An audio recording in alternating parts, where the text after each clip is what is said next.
Soumaoro Kanté, un nom qui résonne à travers les siècles, évoquant un roi puissant, un souverain redoutable et un adversaire implacable.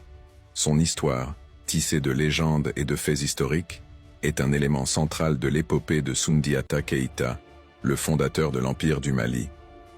Soumaoro Kanté, de son vrai nom Soumaoro Diarisso, il fut le fils du Soninké Diarra Diarisso. Sa mère est également Soninké de la lignée des Touré.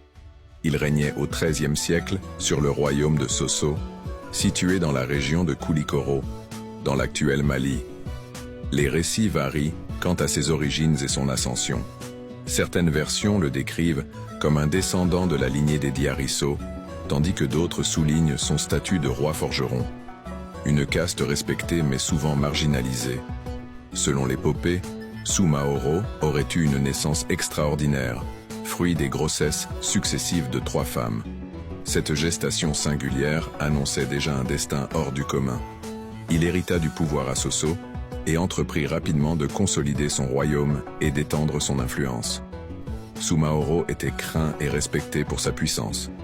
Il mena des campagnes militaires victorieuses, notamment contre le premier empire d'Afrique noire, l'empire Soninké du Ouagadou, plus communément appelé Empire du Ghana. D'ailleurs, le déclin et la chute de l'Empire du Ghana est le fait de Soumaoro Kanté, et non celui des Almoravides comme on a coutume de dire.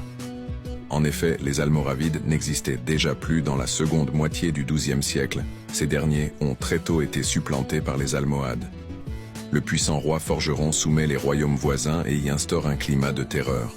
Son royaume, Sosso, était fortifié par de puissantes murailles et une tour imprenable, où il résidait, entouré de ses gardes. L'apogée de Soumaoro est son affrontement avec Soundiata Keïta. Après avoir conquis le Mandé, Soumaoro se retrouva face à Soundiata, un prince en exil qui revenait réclamer son héritage. Les deux hommes s'affrontèrent dans une série de batailles épiques, dont la plus célèbre est la bataille de Kirina, en 1235. Selon l'épopée, Soumaoro était invulnérable, sauf à une arme spécifique, une flèche munie d'un ergot de coq blanc. Soundiata, grâce à la ruse, parvint à blesser Soumaoro avec cette arme fatale. Le roi s'enfuit, poursuivi par Soundiata, et disparut dans les montagnes de Koulikoro, laissant derrière lui un royaume en déroute.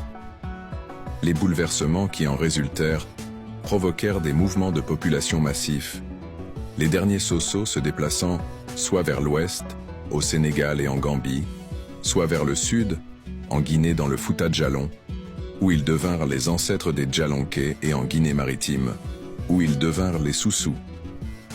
La figure de Soumaoro Kanté a traversé les siècles, alimentant les récits et les légendes. Il est à la fois un symbole de puissance et de tyrannie, un roi redoutable et un adversaire digne de Soundiata Keïta.